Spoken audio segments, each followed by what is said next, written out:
ਧੰਨ ਧੰਨ ਸ੍ਰੀ ਗੁਰੂ ਗ੍ਰੰਥ ਸਾਹਿਬ ਜੀਓ। ਅੰਕ 1370।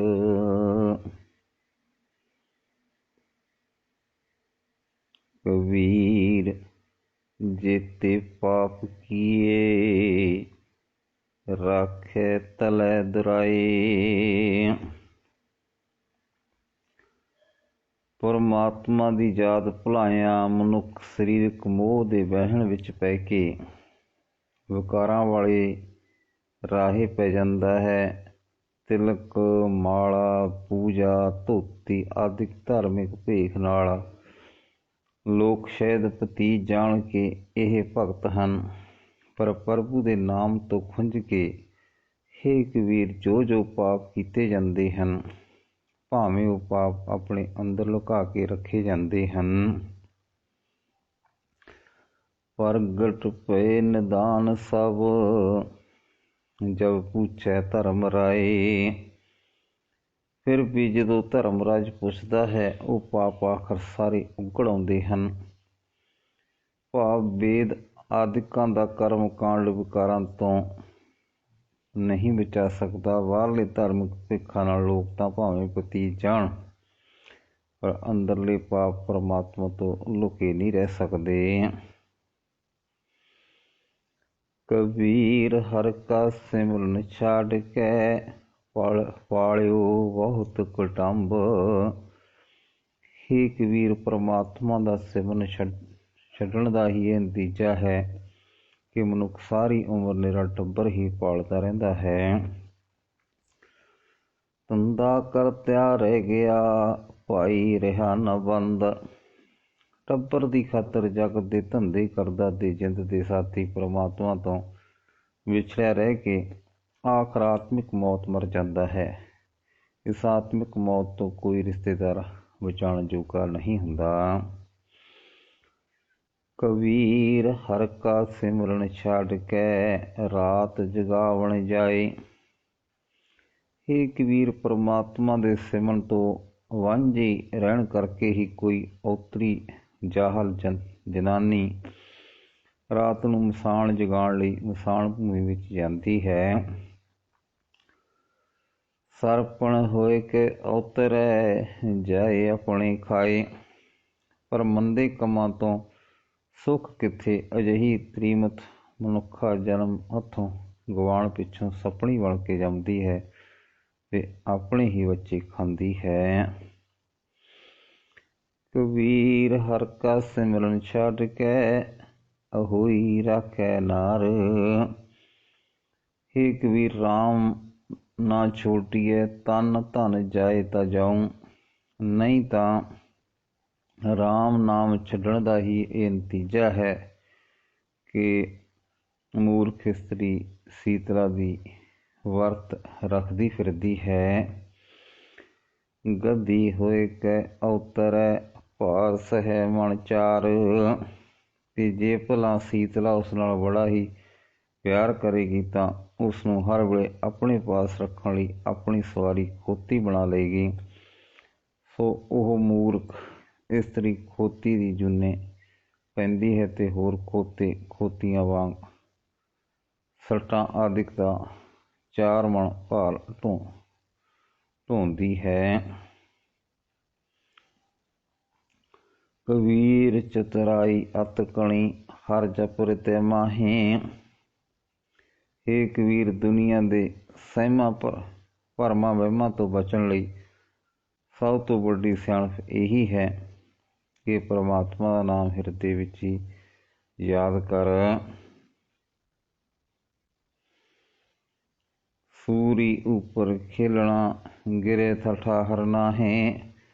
ਪਰ ਇਹ ਸਿਮਰਨ ਕਰਨਾ ਕੋਈ ਸੌਖੀ ਕਾਰ ਨਹੀਂ ਹੈ। ਜਾਤ ਅਭਿਮਾਨ ਨਿੰਦਾ ਕੁਸੰਗ ਚਸਕੇ ਵਰਤ ਆਦਿਕ ਭਰਮ ਛੱਡਣੇ ਪੈਂਦੇ ਹਨ। ਸੋ ਪ੍ਰਭੂ ਦਾ ਸਿਮਰਨ ਸੂਲੀ ਉੱਤੇ ਚੜ੍ਹਨ ਸਮਾਨ ਹੈ। ਇਸ ਸੂਲੀ ਤੋਂ ਡਿੱਗਿਆ ਹੀ ਭਾਵ ਸਿਮਰਨ ਦੀ ਅਤ ਔਖੀ ਕਾਰ ਛੱਡਿਆਂ ਵੀ ਨਹੀਂ ਬਣ ਆਉਂਦੀ, ਕਿਉਂਕਿ ਸਿਮਰਨ ਤੋਂ ਬਿਨਾਂ ਦੁਨੀਆ ਦੇ ਦੁੱਖ ਕਲੇਸ਼ਾਂ ਤੇ ਸਹਿਮਾਂ ਤੋਂ ਬਚਣ ਲਈ ਹੋਰ ਕੋਈ ਆਸਰਾ ਵੀ ਨਹੀਂ ਹੈ। ਕਬੀਰ ਸੋਈ ਮੁਖ ਧਨ ਹੈ, ਜਾਂ ਮੁਖ ਕਹੀਏ ਰਾਮ। ਇਸ ਵਾਸਤੇ ਕਬੀਰ ਉਹੀ ਮੂੰਹ ਭਾਗਾਂ ਵਾਲਾ ਹੈ ਜਿਸ ਮੂੰਹ ਨਾਲ ਰਾਮ ਦਾ ਨਾਮ ਉਚਾਰਿਆ ਜਾਂਦਾ ਹੈ। ਦੇਹੀ ਕਿਸ ਕੀ ਪਾਪੁਰੀ, ਪਵਿੱਤਰ ਹੋਏ ਗੋਗਰਾਮ। ਉਸ ਸਰੀਰ ਵਿਚਾਰੇ ਦੀ ਕੀ ਗੱਲ ਹੈ। ਉਸ ਸਰੀਰ ਦਾ ਪਵਿੱਤਰ ਹੋਣਾ ਤਾਂ ਇੱਕ ਨਿੱਕੀ ਜਿਹੀ ਗੱਲ ਹੈ। ਮੇਰਾ ਉਹ ਸਰੀਰ ਤਾਂ ਕਿਤੇ ਰਿਹਾ, ਉਹ ਸਾਰਾ ਪਿੰਡ ਹੀ ਪਵਿੱਤਰ ਹੋ ਜਾਂਦਾ ਹੈ ਜਿੱਥੇ ਰਹਿੰਦਿਆਂ ਹੋਇਆਂ ਮਨੁੱਖ ਨਾਮ ਸਿਮਰਦਾ ਹੈ।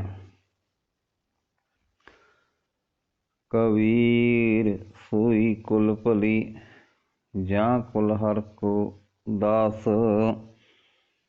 ਹੇ ਕਬੀਰ, ਜਿਸ ਕੁਲ ਵਿੱਚ ਪਰਮਾਤਮਾ ਦਾ ਸਿਮਰਨ ਕਰਨ ਵਾਲਾ ਪ੍ਰਗਟ ਹੋ ਗਏ, ਉਹੀ ਕੁਲ ਸੁਲੱਖਣੀ ਹੈ।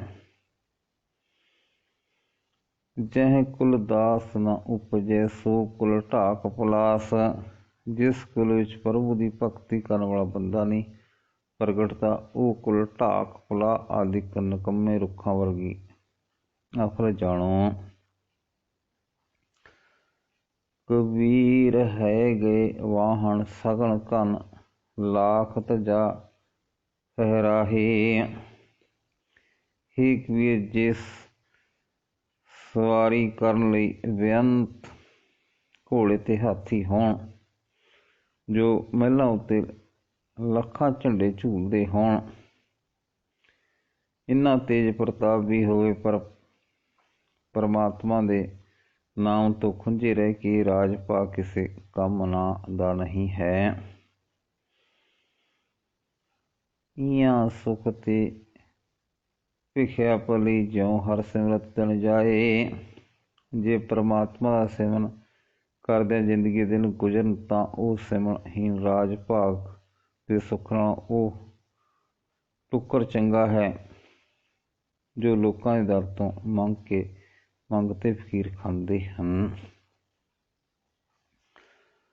ਕਬੀਰ ਸਭ ਜਗਹੁ ਫਿਰਿਓ, ਮਨ ਦਲ ਕੰਧ ਚੜਾਏ। ਹੇ ਕਬੀਰ, ਢੋਲ ਮੋਢਿਆਂ ਤੇ ਰੱਖ ਕੇ ਮੈਂ ਵਜਾਂਦਾ ਫਿਰਿਆ ਹਾਂ ਤੇ ਸਾਰਾ ਜਗਤ ਗਾਹਿਆ ਹੈ। ਮੈਂ ਪੁੱਛਦਾ ਫਿਰਦਾ ਹਾਂ ਕਿ ਦੱਸੋ ਭਾਈ, ਇਹ ਰਾਜ ਭਾਗ ਮਹਿਲ ਮਾੜੀਆਂ ਸਾਖ ਸੰਬੰਧੀ ਵਿੱਚੋਂ ਕੋਈ ਤੋੜ ਨਿਭਣ ਵਾਲਾ ਸਾਥੀ ਵੀ ਕਿਸੇ ਨੇ ਵੇਖਿਆ ਹੈ, ਪਰ ਕਿਸੇ ਨੇ ਹਾਮੀ ਨਹੀਂ ਭਰੀ। ਕੋਈ ਕਾਹੂ ਕੋ ਨਹੀਂ, ਸਭ ਦੇਖੀ ਠੋਕ ਬਜਾਏ। ਸੋ ਸਾਰੀ ਸ੍ਰਿਸ਼ਟੀ ਮੈਂ ਚੰਗੀ ਤਰ੍ਹਾਂ ਪਰਖ ਕੇ ਵੇਖ ਲਈ ਹੈ, ਕੋਈ ਵੀ ਕਿਸੇ ਦਾ ਤੋੜ ਨਿਭਣ ਵਾਲਾ ਸਾਥੀ ਨਹੀਂ ਹੈ। ਅਸਲ ਸਾਥੀ ਸਿਰਫ ਪਰਮਾਤਮਾ ਦਾ ਨਾਮ ਹੈ। ਇਸ ਵਾਸਤੇ ਰਾਮ ਨਾ ਛੋਡੀਏ, ਤਨ ਧਨ ਜਾਏ ਤਾਂ ਜਾਊ।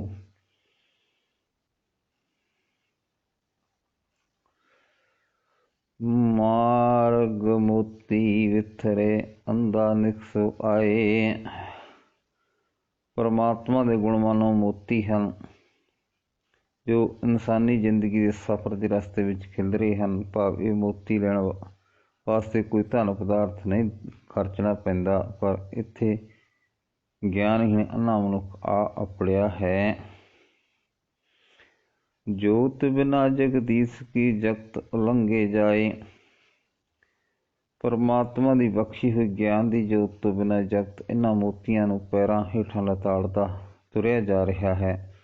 ਮਨੁੱਖ ਨੂੰ ਪਰਮਾਤਮਾ ਦੀ ਸਿਫਤ ਸਲਾਹ ਕਰਨ ਦੀ ਕਦਰ ਨਹੀਂ ਪੈਂਦੀ। ਪ੍ਰਭੂ ਆਪ ਹੀ ਮਿਹਰ ਕਰੇ ਤਾਂ ਇਹ ਜੀਵ ਗੁਣ ਗਾ ਸਕਦਾ ਹੈ। ਬੂਢਾ ਵੰਸ਼ ਕਬੀਰ ਕਾ, ਉਪਜੋ ਪੂਤ ਕਮਾਲ। ਹੈਗੇ ਵਾਹਨ ਸਗਨ ਘਨ, ਅਤੇ ਲਾਖ ਤਜਾ ਵਿੱਚੋਂ ਕੋਈ ਕਾਹੂ ਕੋ ਨਾਹੀਂ। ਇਹ ਗਾਵਲਮਨ ਮੈਂ ਡਿੱਠੀ ਟੋਕ ਬਜਾਏ। ਜਿੱਠੀ ਠੋਕ ਵਜਾਏ। ਫਿਰ ਵੀ ਜੇ ਮੇਰਾ ਮੂਰਖ ਮਨ ਨੀਵੀਂ ਅਵਸਥਾ 'ਤੇ ਆ ਪੜਿਆ ਹੈ ਤਾਂ ਮੈਂ ਕਬੀਰ ਦਾ ਸਾਰਾ ਹੀ ਟੱਬਰ, ਅੱਖਾਂ, ਕੰਨ, ਨੱਕ ਆਦਿਕ ਸਾਰੇ ਹੀ ਇੰਦਰੀਆਂ ਦਾ ਟੋਲਾ ਵਿਕਾਰਾਂ ਵਿੱਚ ਜ਼ਰੂਰ ਡੁੱਬ ਗਿਆ ਜਾਣੋ। ਬੂਟਾ ਵੰਸ ਕਬੀਰ ਕਾ ਉਪਜਿਓ ਪੂਤ ਕਮਾਲ। ਹਰ ਕਾ ਸਿਮਰਨ ਛੱਡ ਕੇ ਕਰ ਲੈ ਆਇਆ ਮਾਲ। ਕਿਉਂਕਿ ਪਰਮਾਤਮਾ ਦਾ ਸਿਮਰਨ ਛੱਡ ਕੇ ਮੈਂ ਆਪਣੇ ਅੰਦਰ ਮਾਇਆ ਦਾ ਮੋਹ ਵਸਾ ਲਿਆ ਹੈ। ਕਬੀਰ ਸਾਧੂ ਕੋ ਮਿਲਨੇ ਜਾਈਏ, ਸਾਥ न लीजे कोई। हे कबीर राम ना छोड़िए, तन धन जाए ਤਾਂ ਜਾਓ। ਪਰ ਪ੍ਰਭੂ ਦਾ ਨਾਮ ਸਿਰਫ ਉਹਨਾਂ ਤੋਂ ਮਿਲਦਾ ਹੈ ਜਿਨ੍ਹਾਂ ਆਪਣੇ ਮਨ ਨੂੰ ਸਾਧ ਕੇ ਰੱਖਿਆ ਹੋਇਆ ਹੈ, ਜੋ ਆਪ ਸਾਧੂ ਹਨ। ਸੋ ਸਾਧੂਆਂ ਦੀ ਸੰਗਤ ਕਰਨੀ ਚਾਹੀਦੀ ਹੈ। ਪਰ ਜੇ ਕਿਸੇ ਸਾਧੂ ਗੁਰਮੁਖ ਦੇ ਦਰਸ਼ਨ ਕਰਨ ਜਾਈਏ ਤਾਂ ਕਿਸੇ ਨੂੰ ਆਪਣੇ ਨਾਲ ਨਹੀਂ ਲੈ ਜਾਣਾ ਚਾਹੀਦਾ। ਕੋਈ ਸਾਥ ਉਡੀਕਣਾ ਨਹੀਂ ਚਾਹੀਦਾ। ਜਾਣ ਵਾਸਤੇ ਕੋਈ ਆਸਰੇ ਨਹੀਂ ਢੂੰਡਣੇ ਚਾਹੀਦੇ। ਮਤਾ ਕੋਈ ਮਮਤਾ ਬੰਦਾ ਸਾਥੀ ਢਿੱਲ ਮੱਠੀ ਕਰਾ ਦੇਵੇ। ਪਾਛੇ ਭਾਉ ਨਾ ਦੀਜੀਏ, ਆਗੇ ਹੋਏ ਸੋ ਹੋਏ। ਕਿਸੇ ਗੁਰਮੁਖ ਦਾ ਦਰ ਕਰਨ ਗਿਆ ਕਦੇ ਪੈਰ ਪਛਾਹ ਨਾ ਰੱਖੀਏ, ਕਦੇ ਆਲਸ ਨਾ ਕਰੀਏ। ਸਗੋਂ ਉੱਧੜ ਜਾਂਦਿਆਂ ਜੋ ਕੋਈ ਔਖਾਈ ਵੀ ਆਵੇ ਤਾਂ ਪਈ ਆਵੇ। ਕਬੀਰ ਜਗ ਬਾਂਧਿਓ ਜਹ ਜੇਵਰੀ, ਤਹ ਮਤ ਬਾਂਧੋ ਕਬੀਰ। ਹੇ ਕਬੀਰ, ਮਾਇਆ ਮੋਹ ਦੀ ਜਿਸ ਰੱਸੀ ਨਾਲ ਜਗ ਦਾ ਹਰੇਕ ਜੀਵ ਬੱਝਾ ਪਿਆ ਹੈ, ਉਸ ਰੱਸੀ ਨਾਲ ਆਪਣੇ ਆਪ ਨੂੰ ਬੱਝਣ ਨਾ ਦੇਈਂ। ਜਹ ਆਟਾ ਲੋਣ ਜਿਉਂ ਸੋਨ ਸਮਾਨ ਸਰੀਰ। ਇਹ ਸੋਨੇ ਵਰਗਾ ਕੀਮਤੀ ਮਨੁੱਖਾ ਸਰੀਰ ਮਿਲਿਆ ਹੈ। ਜੇ ਤੂੰ ਮੋਹ ਦੀ ਰੱਸੀ ਵਿੱਚ ਬੱਝ ਕੇ ਗੁਰਮੁਖਾਂ ਦੀ ਸੰਗਤ ਤੋਂ ਪਰੇ ਰਹਿ ਕੇ ਪਰਮਾਤਮਾ ਦਾ ਸਿਮਰਨ ਛੱਡ ਬੈਠਾ ਤਾਂ ਸਸਤੇ ਭਾਅ ਅਜਾਈਂ ਤਬਾਹ ਹੋ ਜਾਏਗਾ। ਕਬੀਰ ਹੰਸ ਉੱਡਿਓ ਤਨ ਕਾਟਿਓ, ਸੋਝਾਈ ਸਨਾਹਾ। ਇਹ ਮਮਤਾ ਦੀ ਜੇਵੜੀ ਕੋਈ ਸਧਾਰਨ ਜਿਹਾ ਜਕੜਬੰਦ ਨਹੀਂ ਹੁੰਦਾ। ਹੇ ਕਬੀਰ, ਪਰਮਾਤਮਾ ਦੇ ਸਿਮਰਨ ਤੋਂ ਖੁੰਝ ਕੇ ਮਾਇਆ ਮੋਹ ਦੀ ਰੱਸੀ ਵਿੱਚ ਬੱਝੇ ਹੋਇਆਂ ਦਾ ਹਾਲ ਜੋ ਕੁਝ ਜੇ ਤੂੰ ਸਮਝਣਾ ਹੈ ਤਾਂ ਵੇਖ ਕਿ ਮੌਤ ਸਿਰ ਉੱਤੇ ਆ ਪੜਦੀ ਹੈ। ਜੀਵ ਆਤਮਾ ਸਰੀਰ ਵਿੱਚੋਂ ਨਿਕਲਣ 'ਤੇ ਹੁੰਦਾ ਹੈ। ਸਰੀਰ ਆਤਮਾ ਦੇ ਵਿਛੜਨ 'ਤੇ ਢਹਿ ਢੇਰੀ ਹੋਣ ਵਾਲਾ ਹੁੰਦਾ ਹੈ। ਫਿਰ ਵੀ ਮੋਹ ਦੀ ਜੇਵੜੀ ਨਾਲ ਬੱਝਾ ਹੋਇਆ ਜੀਵ ਸਹਿਨਤਾ ਨਾਲ ਹੀ ਪਿਛਲੇ ਸੰਬੰਧੀਆਂ ਨੂੰ ਸਮਝਾਉਂਦਾ ਹੈ। ਕਬੀਰ ਹੰਸ ਉੱਡਿਓ ਤਨ ਗਾਡਿਓ, ਸੋਝਾਈ ਸਨਾਹਾ। ਅਜੂ ਜਿਉ ਨ ਛੋੜੀ, ਰੰਕਾਈ ਨੈਣਾਹਾ। ਉਸ ਵੇਲੇ ਵੀ ਪ੍ਰਭੂ ਚੇਤੇ ਨਹੀਂ ਆਉਂਦਾ। ਅਜੇ ਵੀ ਜੀਵ ਅੱਖਾਂ ਦੀ ਕੰਗਾਲਤਾ ਹੀ ਨਹੀਂ ਛੱਡਦਾ। ਕਬੀਰ ਨੈਣ ਨਿਹਾਰੂੰ ਤੁਝ ਕੋ, ਸਰਵਣ ਸੁਣੂੰ ਤੋ ਨਾਮ। ਹੇ ਕਬੀਰ, ਪ੍ਰਭੂ ਦਰ 'ਤੇ ਅਰਦਾਸ ਕਰਦੇ ਆ ਕਿ ਪ੍ਰਭੂ, ਤੈਨੂੰ ਵਿਸਾਰ ਕੇ ਜਿਸ ਮੋਹ ਜੇਵੜੀ ਨਾਲ ਜਗਤ ਬੱਝਿਆ ਪਿਆ ਹੈ ਤੇ ਮਰਨ ਦੇ ਵੇਲੇ ਤੱਕ ਵੀ ਅੱਖਾਂ ਦੀ ਕੰਗਾਲਤਾ ਨਹੀਂ ਛੱਡਦਾ, ਮਿਹਰ ਕਰ। ਉਸ ਜੇਵੜੀ ਤੋਂ ਬਚਣ ਲਈ ਮੈਂ ਆਪਣੀਆਂ ਅੱਖਾਂ ਨਾਲ ਹਰ ਵੇਲੇ ਤੇਰਾ ਹੀ ਦੀਦਾਰ ਕਰਦਾ ਰਹਾਂ, ਤੇਰਾ ਹੀ ਨਾਮ ਮੈਂ ਆਪਣੇ ਕੰਨਾਂ ਨਾਲ ਸੁਣਦਾ ਰਹਾਂ।